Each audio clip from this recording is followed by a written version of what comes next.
Welcome to the walk-around tour of the A200, guys. So if you haven't watched the drive experience video, the link will be in the description, as well as the POV drive for this car. There's a 4K and a non-4K version of the POV drive, so just watch whichever that you like. So let's get into the walk-around tour. Quick one. Oh, don't mind the cat.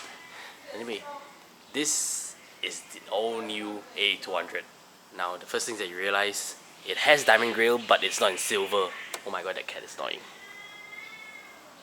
Anyway, as I was saying, diamond grills, but it's not in the silver diamond grills that you usually see in Mercedes-Benzes. This is actually black plastic. Headlamps, you actually get LD high performance headlamps. This is a DRL, by the way. Why don't I just start the car and show you guys. So, key, there's keyless entry, auto folding mirrors. So, illuminated door sills. Let's get in. Now, let me move the seat back a bit. Need a wider view. Start the car. Just leave it here.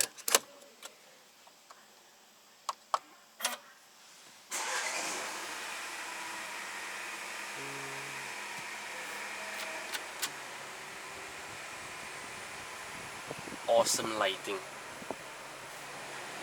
I'm quite sure you guys can see the ambient light, but anyway, let's get out and show you guys the light first. Fog lamps. Right.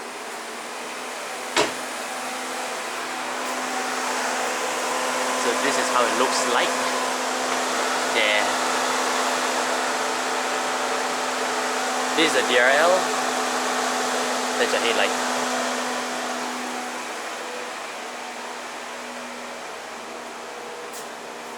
And this is how it looks like from the back. Two-piece rear lamp.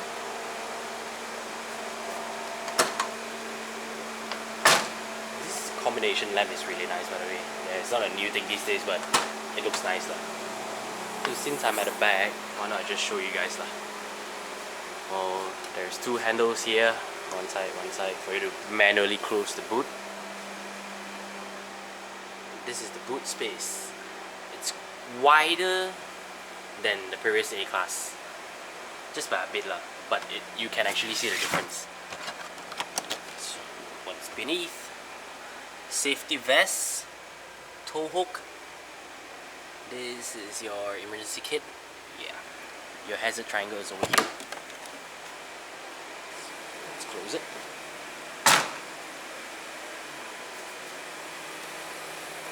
Dual exhaust look, but it's just one side, honestly. Then this side over here. Oops. Yeah, there's no exhaust over there. So let's go to the side. You get 225, 45. 18-inch wheels, 5-spoke alloy rims. These are standard, and it's the same at the back as well. These are hand-cooked tires. So let's take a look inside the car. Start with the doors. This is your seat control, and these are your memory functions up to 3-person. Now, if you realize in this particular A-Class model, well, not like the previous one, you can adjust that. But anyway, what I want to say is that there's no headrest control here.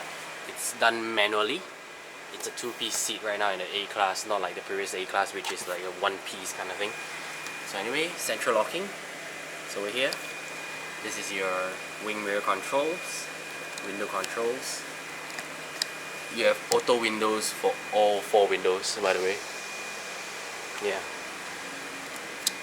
And this cubby space at the door side is quite wide. You can actually put a big bottle right here.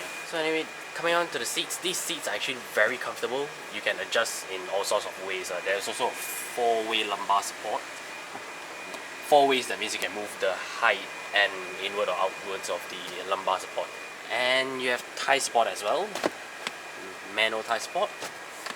Since we are down here, it's illuminated with ambient lighting as well down here in the footwell. I mean, so let's get in. It's hot. Right, let's take a good look of the interior. It would definitely look way more beautiful and stylish at night, which is a huge step up compared to the previous A-Class in this all new wraparound design. I really like this new wraparound design of the A-Class. I think they are using this design language for all their newer Mercedes-Benzes as well. And the new air vents, new turbine air vents, looks even more stylish, and it's illuminated with ambient lighting as well. All of them, by the way. And if throughout this video you realize the color is changing because I switch on that function, there is actually a function for you to change the colors of the ambient lighting automatically. This is where you control your lights. Set it to auto. This is your electronic parking brake. Yeah, this is for the luminosity of the I don't know whether you can see that. Do you see that just now? There. For all this lighting stuff. It's the same here. There.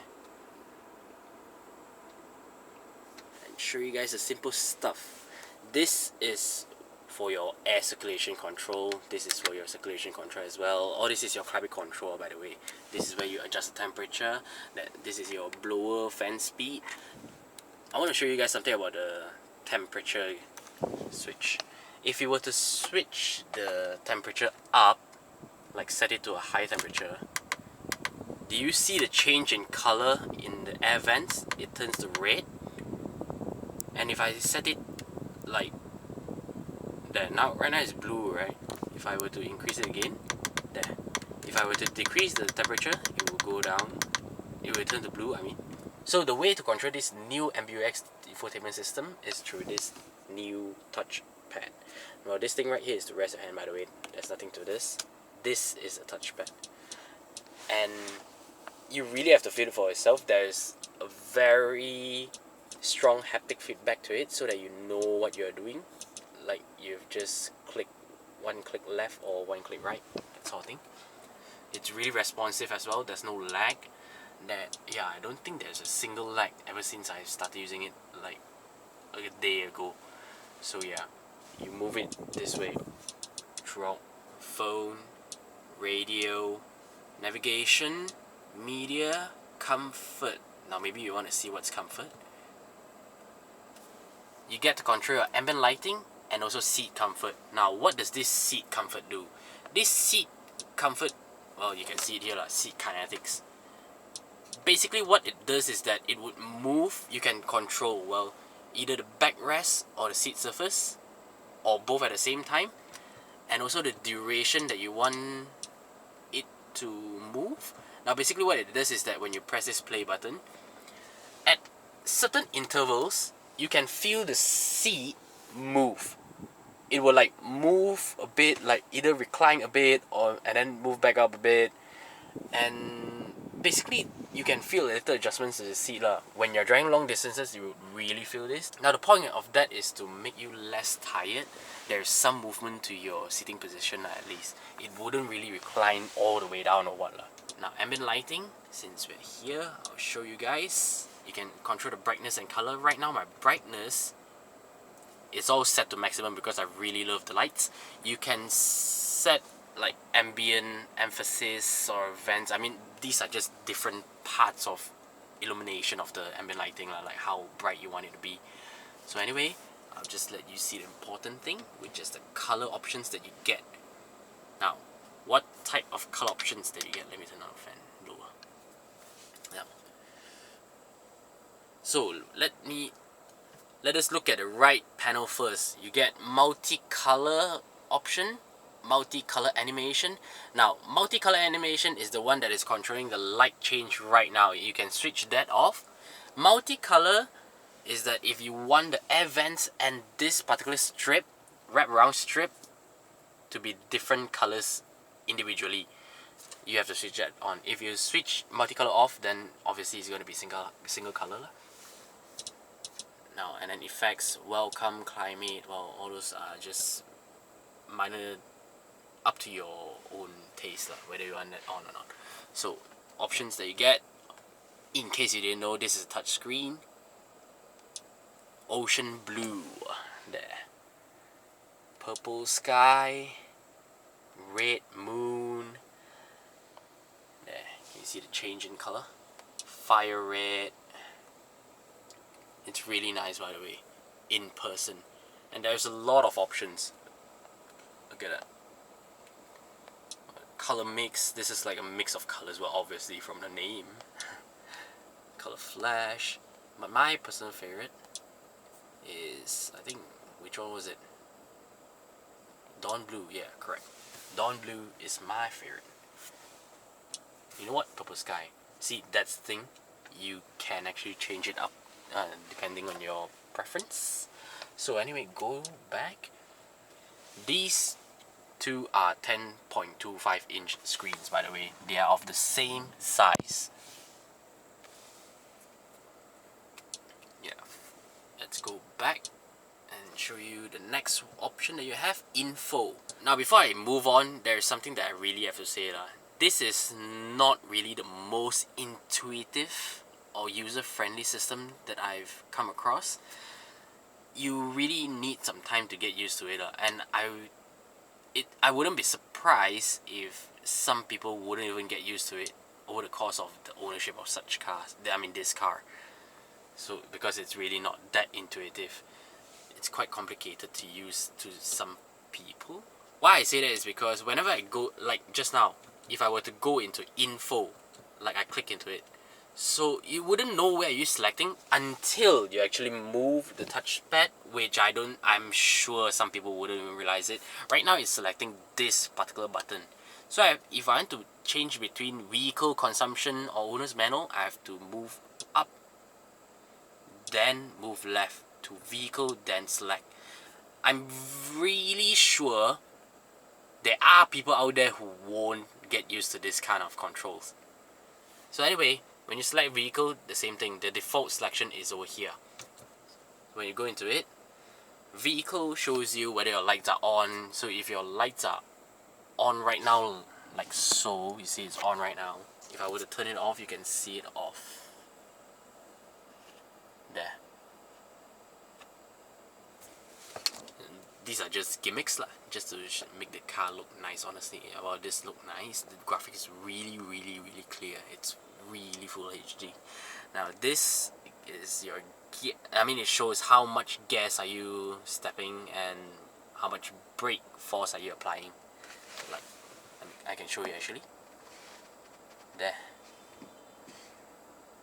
It shows you how hard you're pressing on the brake. So if I go back, engine is where it shows you your kilowatt and newton meters during that time of acceleration, like so.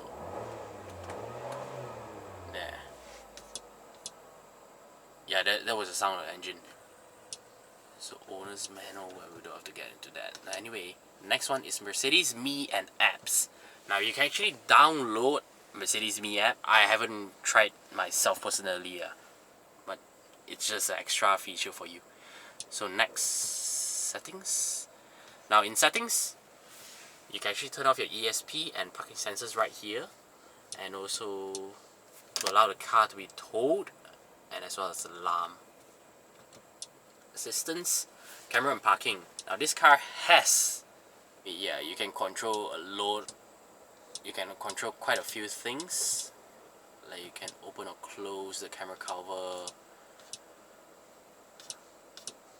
Vehicle, dynamic select. This is where you set your individual configuration. Now dynamic select is controlled through this switch right here, where I can set to eco, comfort, sport, individual. Now all these are different driving modes, if you didn't know, and I find myself driving in eco most of the time. If you have watched my driving experience video, you would have heard me say that. So anyway, let's see the next option. Oops. Yeah, winter tires limit. Auto seat adjustment. This is when you are getting in and out of the car. You can actually set it to move backwards to let you get in and out easier. Standby mode,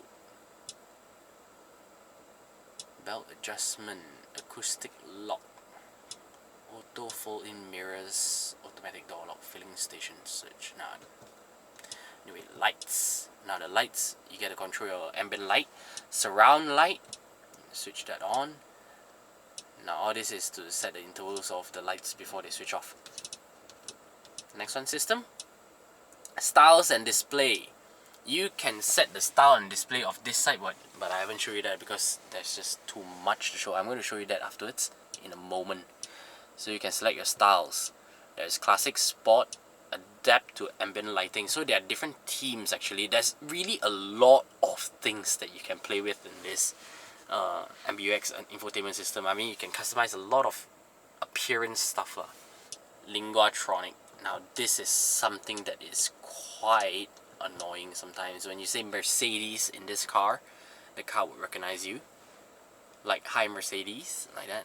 Yes, please. Yeah, no thank you. I'm going to show you guys more later. I'm going to talk to you guys a bit more about that hi Mercedes thing, which I don't really like, honestly. Audio, Wi-Fi, Bluetooth. I'll just leave it in navigation. Okay, since I'm in navigation, navigation is actually not very intuitive to use. I'll just show you. Let's say right now I want to navigate to a place. I select where to, and I have to manually select should this particular, I mean you can tap on here lah, but it is still not very user friendly. So let's say, like if I want to search one Utama. One Utama. Oh, wrong. Imagine you have to do this while you're driving, by the way.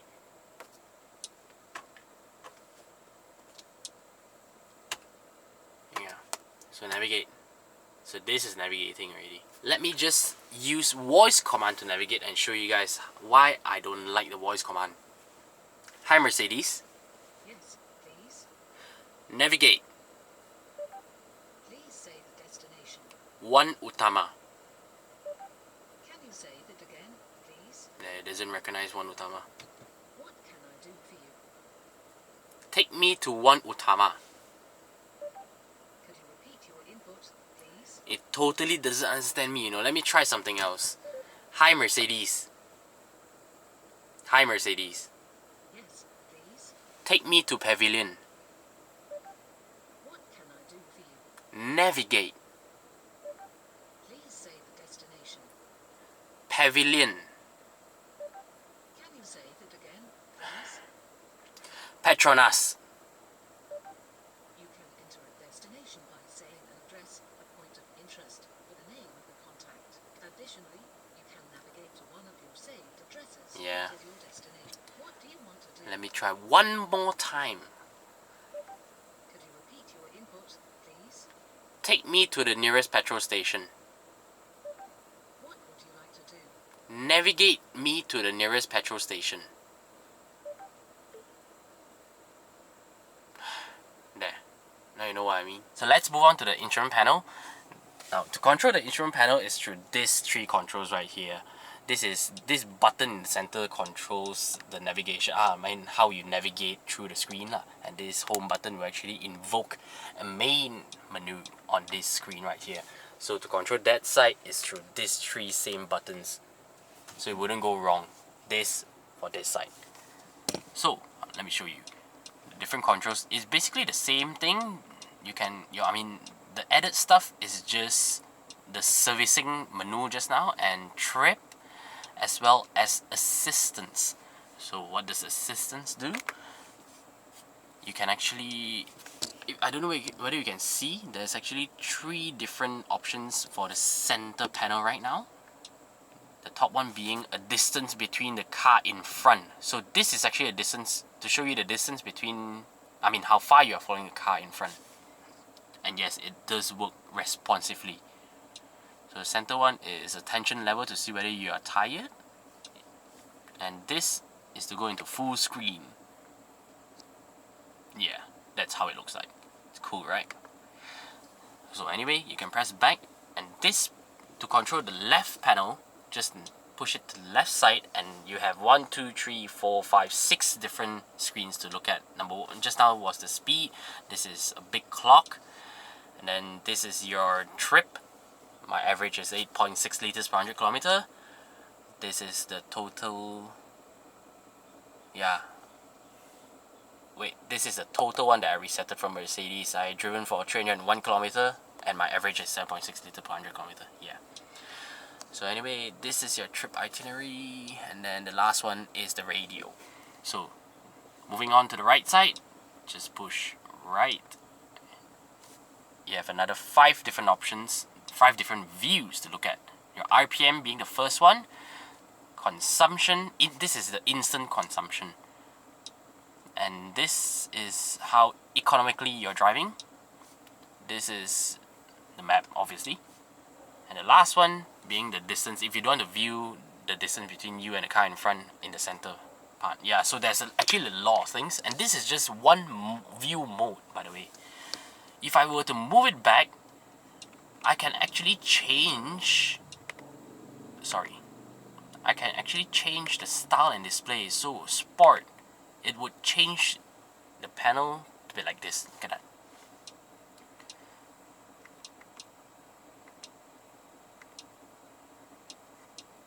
And this is how it looks like in sport. So basically, you get the same info but in different teams lah, if you get what I mean.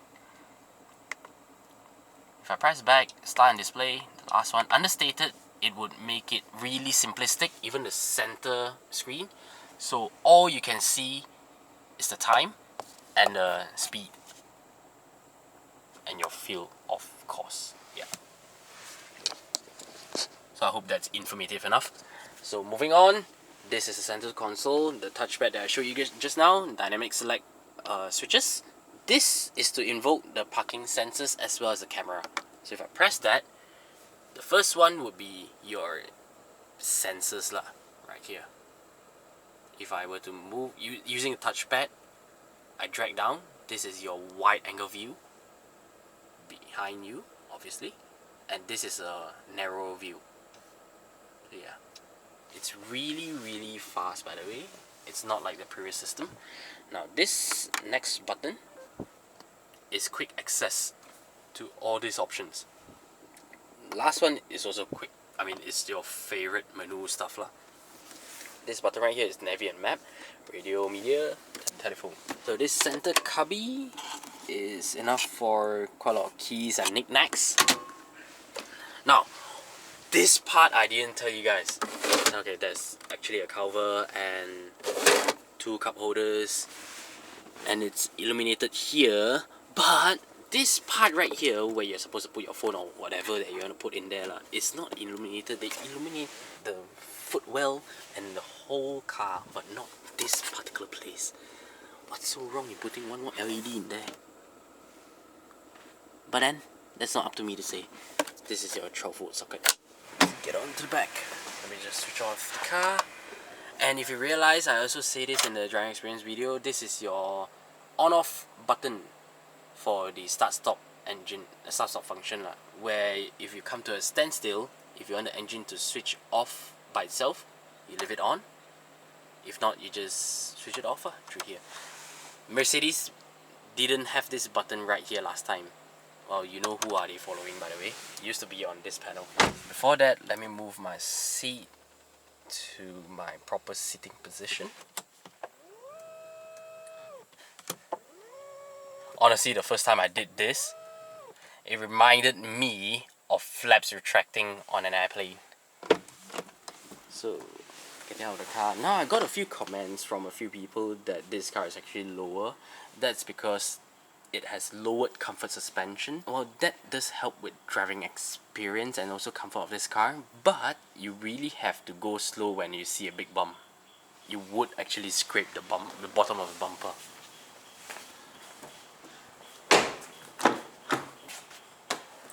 Now, back seat. So this is in my driving position, and I'm getting this much space. Okay, to be fair, over here lah. Wait, let me open the door. There. slightly less than a palm. I'm sitting upright. It's not bad actually. It's not bad. At least the seat is comfortable. Don't always get comfortable back seats, but this car, plus being the basic Mercedes, I think it's really comfortable. You get armrests with cup holders as well. Yeah, this would be comfortable on long journey as well. Apart from the fact that you get torsion beam suspension at the back. But I don't think you can fit 5 adults comfortably. 4 adults, 1 kid. Yes, that would be the ideal number.